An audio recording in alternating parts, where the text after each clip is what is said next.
रीवा राज्य दर्पण। यह गृद्धराज पर्वत परम शुभ है जो 2354 फीट की ऊंचाई पर से मानसी गंगा जी का पवित्र जल प्रवाहित होता है। पावन धाम गृद्धराज पर्वत अपने आप में अनेक रहस्यों को समेटे हुए है। यह गिद्धराज जटायु के भाई संपाति की तपोभूमि है। इस सदी के महान संत, महान तपस्वी देवराहा बाबा जी की तपोभूमि भी रह चुका है। देवराहा बाबा ने 58 वर्ष तक इस तपोभूमि में रहकर तपस्या की। बाद में उन्होंने इलाहाबाद जाकर और वहां अपनी तपोभूमि बनाई, लेकिन 58 वर्षों तक यहाँ तपस्या की है देवराहा बाबा ने।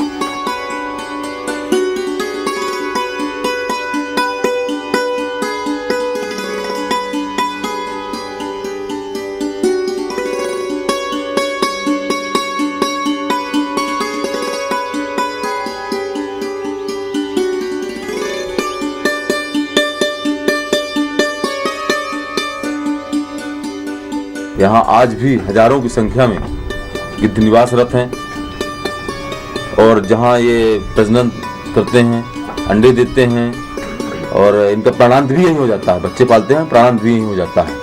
इसके संरक्षण के लिए ग्रामीण गिद्धकूट जी धाम मानव कल्याण एवं ग्रामीण विकास समिति भी काम कर रही है।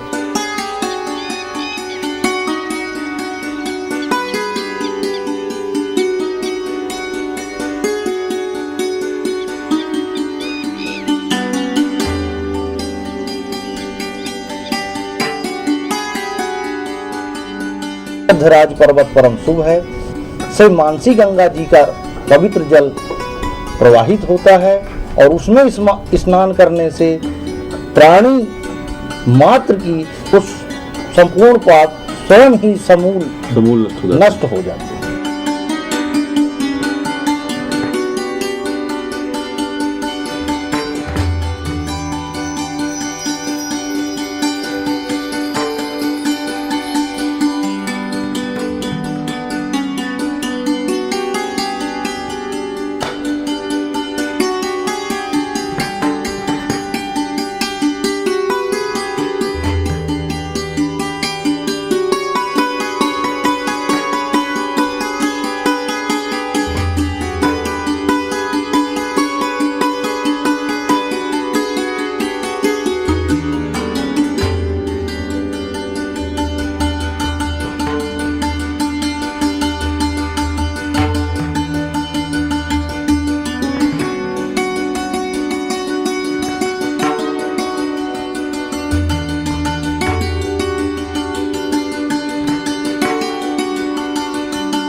इस समिति के द्वारा वृद्धों के भोजन के लिए, संरक्षण के लिए हम लोग उनके भोजन की व्यवस्था करते हैं, जिसमें हम लोग दुधारू पशुओं को छोड़कर बगैर दुधारू पशु लेते हैं और ग्रामीणों को 400 से 500 रुपए पर मृत पशु के हिसाब से उनको पेमेंट करते हैं।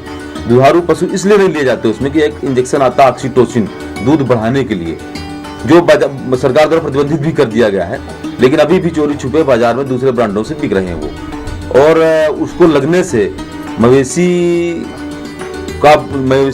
मृत मवेशी गिद्धों के लिए जहर का काम करते हैं और उससे गिद्धों की जान जाती है, इसलिए हम लोग उस दुधारू पशु को नहीं स्वीकार करते हैं।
यहाँ सतना एरोड्रम के पास में उतैली गांव है, वहाँ पर सारे पशु जाति जो मरे जानवर हैं, तो वहाँ गिद्ध हम देखते थे कि 100-200 गिद्ध थे 2-3 साल पहले।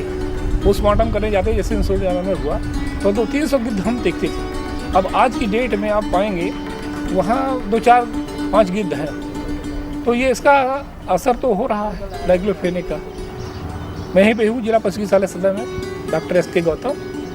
हाँ सर, जिससे गिद्धों की अकाल मृत्यु हो रही जिन मवेशियों के खाने से, उस पर आप प्रकाश डालेंगे कुछ, किन कारणों से हो रही है, क्या वजह है? हाँ, ऐसा है कि भारत सरकार से हम लोगों के यहाँ एक लेटर आया है कि जो नया रिसर्च चल रहा है डाइक्लोफेनेक सोडियम पर इंजेक्शन है, ये जानवरों को देने से और उस पर इसका असर पड़ता है गिद्धों पर। जो मरे जानवर का ये खाते हैं, मांस खाते हैं, जिनको डाइक्लोफेनेक इंजेक्शन लगा है, उससे उनकी मृत्यु हो रही है, तो वो बैन कर रखा है।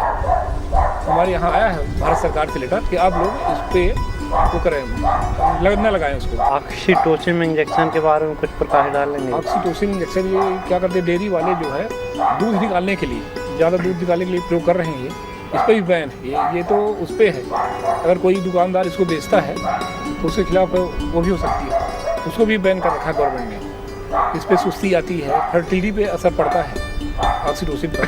तो ऑक्सीटोसिन हम लोग नहीं करते, प्रेस्क्राइब नहीं करते, न लगाना चाहिए, नुकसान है ऑक्सीटोसिन। क्या क्या नुकसान है इस इंजेक्शन? सुस्ती आती है, इस पे भी नया असर चल रहा है, कुछ हार्मोन्स पे असर पड़ता है। तो लोग बताते हैं कि ये आता असर होता है मनुष्य में, मेल में। तो ऑक्सीटोसिन भी बैन है, इसको भी नहीं लगाना चाहिए। ठीक है सर। हाँ सर। पर जब से ये आ गया है तो हम लोग तो नहीं करते, वेटरी डॉक्टर लोग जो है इसका डाइक्लोफेनेक का बिल्कुल बंद कर दिया है।